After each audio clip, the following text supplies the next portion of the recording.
Bayangkan seorang suami yang lelah bekerja atau anak-anak yang pulang sekolah. Hal pertama yang mereka cari adalah kita sebagai ibu. Kenapa? Karena ibu atau istri adalah sumber ketenangan.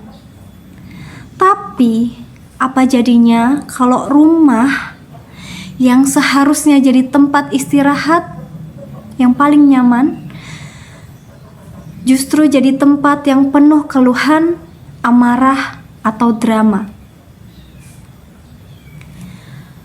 Judul bab ini cukup jelek ya,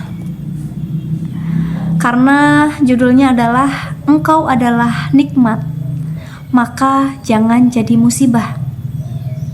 Kita akan bedah apa aja sih sikap-sikap kecil yang tanpa sadar bisa mengubah peran kita dari pemberi kebahagiaan menjadi sumber beban bagi keluarga. Siapkan catatan, karena bab ini benar-benar akan mencerahkan cara kita bersikap di rumah. Well, aku akan bahas buku yang berjudul Muslimah dalam Dekapan Sunnah, karya Syekh Dr. Adil Hasan Yusuf Al-Hamad. Kali ini kita akan membahas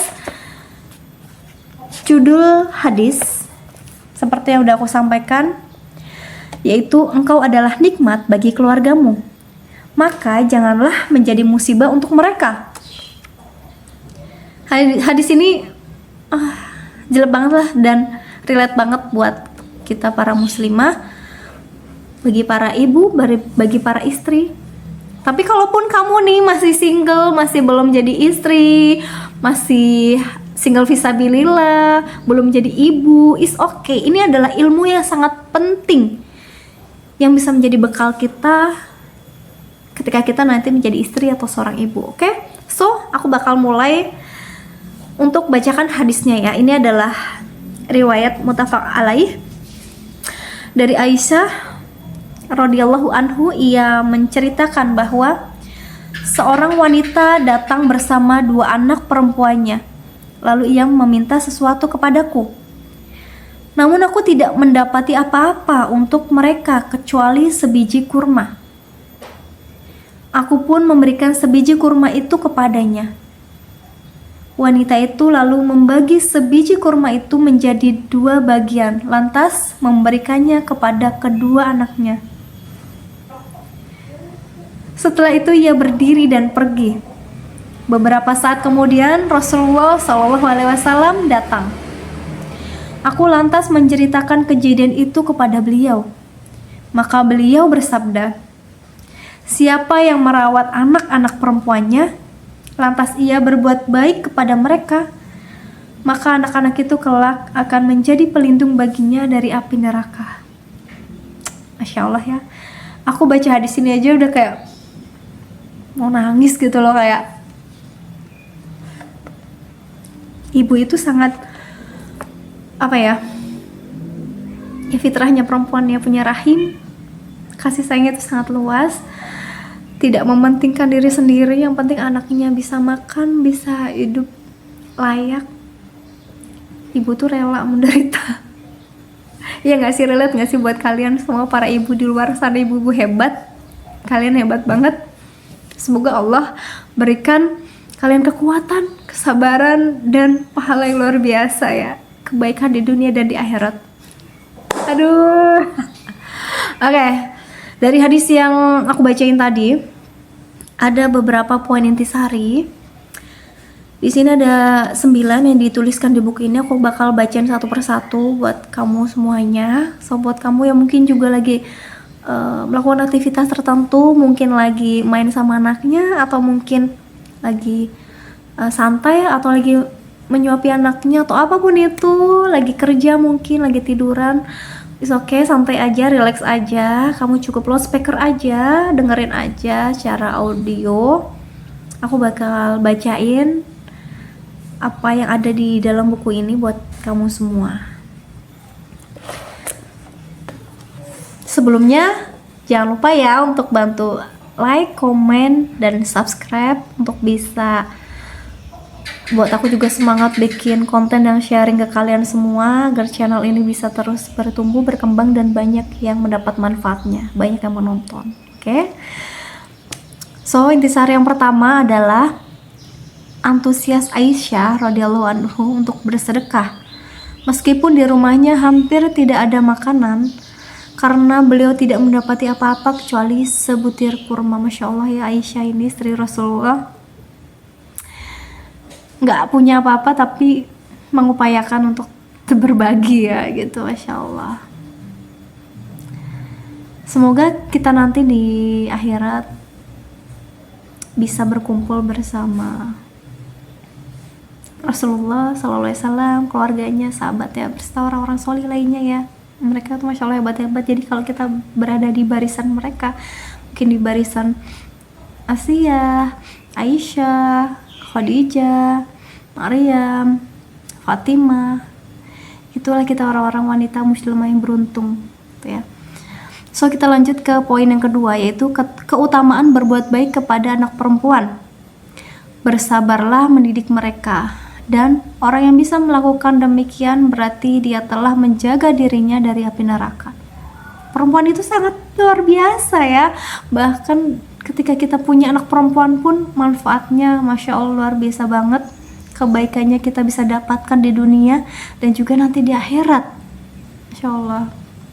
Anak perempuan itu banyak sekali ya, kayak mereka bisa menjadi orang yang paling sayang sama kita, jadi teman curhat kita, kemudian juga menjadi mirroring kita lah, kayak kita tuh punya kembaran versi saset ya kan, dan bisa menjaga kita insya Allah di saat tua nanti gitu. Walaupun kebanyakan memang anak laki-laki ya, yang di saat tua nanti biasanya yang bersama kita atau menjaga kita, tapi tetap akan lebih telaten seorang wanita, seorang perempuan, anak perempuan yang ya bisa bantu-bantu sejak masih kecil kan. Kita ajakin nyuci, kita bagi kerjaan jemur pakaian dan lain-lain. Oke, kita lanjut ke intisari poin yang ketiga, kelembutan dan kasih sayang seorang ibu kepada anak-anaknya. Masya Allah ya, ibu itu sayangnya itu tiada tara. Oke, lanjut ke poin yang keempat, dikhususkannya anak perempuan dengan keutamaan sebagaimana disebutkan dalam hadis ini, karena mereka secara fitrah memang lemah, tidak bisa sepenuhnya mandiri. Maka orang yang bisa mendidik mereka dengan baik dan menjaga mereka, ia akan diberi ganjaran berupa perlindungan dari siksa neraka. Masya Allah. So, buat kamu semua yang pengen dilindungi dari siksa neraka, dari api neraka, yuk gas punya anak perempuan ya. Oke, lanjut. Poin yang keenam adalah adanya perintah untuk bersabar dalam mendidik anak-anak perempuan, menunjukkan bahwa anak perempuan adalah ujian dan cobaan bagi orang tuanya. Karena pendidikan dan penjagaan anak perempuan memang lebih sulit dan lebih berat daripada pendidikan dan penjagaan untuk anak laki-laki. Anak perempuan itu ibarat kata harus kita benar-benar erat-erat jaga. Kalau laki-laki biarkan dia terbang bebas melalang buana, ya kan? Karena fitrahnya memang di luar. Tapi kalau anak perempuan sekali kita bebaskan bisa rusak. Jadi kayak harus kita jaga, kita didik, benar-benar kita arahkan supaya dia bisa menjadi penerus dan nanti melahirkan generasi yang hebat. Oke, lanjut ke poin yang ketujuh. Keutamaan yang agung ini hanya diperoleh mereka yang mempunyai 2 anak perempuan atau lebih. Jadi kalau kamu masih punya 1 anak perempuan, ya kita ikhtiar lagi yuk kalau bisa punya 2 anak perempuan atau 3 anak gitu. Kemudian poin yang ke-8 adalah ganjaran sebagaimana disebutkan dalam hadis bisa didapatkan oleh siapa saja yang mendidik anak perempuan, baik ayah, ibu, atau selain keduanya yang mengasuh anak yatim. Jadi kalau misalnya kamu atau kita emang belum dikaruniai anak atau belum dikaruniai anak perempuan, bisa mengadopsi anak yatim perempuan, yaitu juga insya Allah di sini dikatakan manfaatnya tetap sama, bisa menjaga kita, melindungi kita dari siksa neraka. Kemudian poin yang terakhir dalam hadis ini adalah adanya petunjuk tentang keutamaan memiliki anak perempuan, sehingga wanita yang tidak memiliki anak laki-laki bukanlah suatu kekurangan baginya. Ia tidak layak disalahkan ataupun dikucilkan karenanya. Jadi kalau misalnya kamu punya anak 4 atau punya anak semuanya perempuan dan pengen punya anak laki-laki tapi qadar Allah tidak dikaruniai, itu bukan berarti sesuatu kekurangan, itu adalah keistimewaan bahwa kamu dipercayai untuk mendidik dan membesarkan seorang anak perempuan yang luar biasa. Fase cara mendidiknya berbeda, penjagaannya berbeda, dan manfaatnya pun berbeda. Jadi kalian tidak ada kekurangan satu apapun, baik yang punya anak perempuan atau tidak punya anak perempuan, atau tidak punya anak sekalipun, atau belum menikah sekalipun, tidak menikah sekalipun, is okay. Kita semua itu istimewa dalam versi kita masing-masing kok, dan Allah itu maha adil, maha bijaksana ya.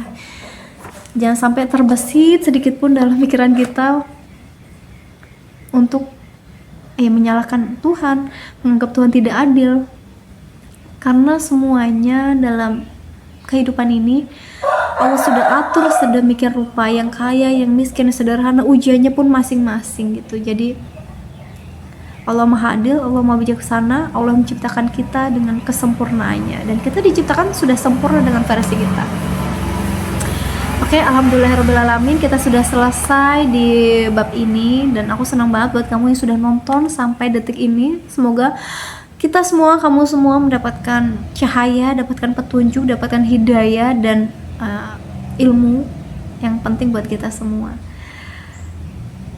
See you on the next video, karena banyak banget video-video yang bermanfaat lainnya yang membahas buku-buku, baik itu finansial maupun psikologi maupun apapun itu, kita bahas bersama. Kamu boleh lihat di video-video selanjutnya, dan tunggu juga video sebelumnya, dan jangan lupa nonton untuk video selanjutnya.